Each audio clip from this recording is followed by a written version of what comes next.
On peut écouter certains sons d'animaux exactement comme si on était sous l'eau. Par exemple en mettant le front sur une planche de bois, en se bougeant les oreilles.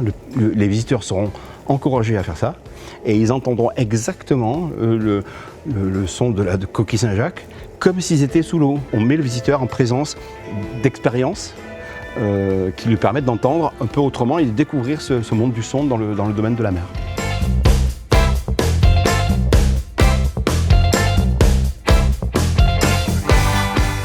Quand on travaille dans un projet muséographique, il y a beaucoup d'archives essentiellement. D'archives alors soit contemporaines, soit historiques. Alors selon les époques, ce sont des archives audiovisuelles, mais avant le XXe siècle, comme c'est le cas ici, on a des tableaux, des fresques, etc. Et donc le fait de rassembler toutes ces archives, elles sont souvent, et elles sont toujours, quasiment muettes. Et donc il faut redonner vie et le son est un des éléments principaux pour redonner de la vie à des vieilles archives, recréer des bruits de foule, les sons donnent beaucoup de renseignements sur l'époque par exemple. Sur l'époque à laquelle on est, un avion, un train, on sait quand ça a commencé, on sait à quelle époque.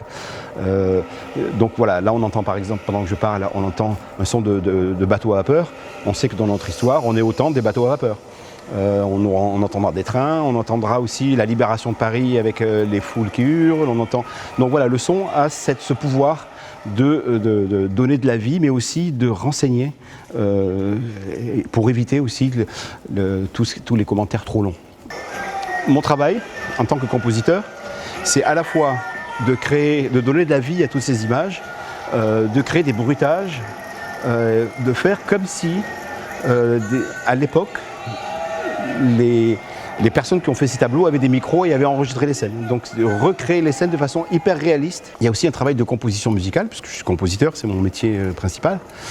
Et donc c'est par la musique aussi, qui n'est pas omniprésente, il n'y a pas de la musique tout le long, c'est de recréer des ambiances musicales qui, par exemple ici, il y a une musique un peu orchestrale, un peu solennelle, qui est la musique qui signale que le canot est à Brest. Donc on l'entend deux fois. La première fois qu'il vient à Brest et la deuxième fois quand il revient à Brest, c'est-à-dire maintenant. La musique qui démarre juste en ce moment.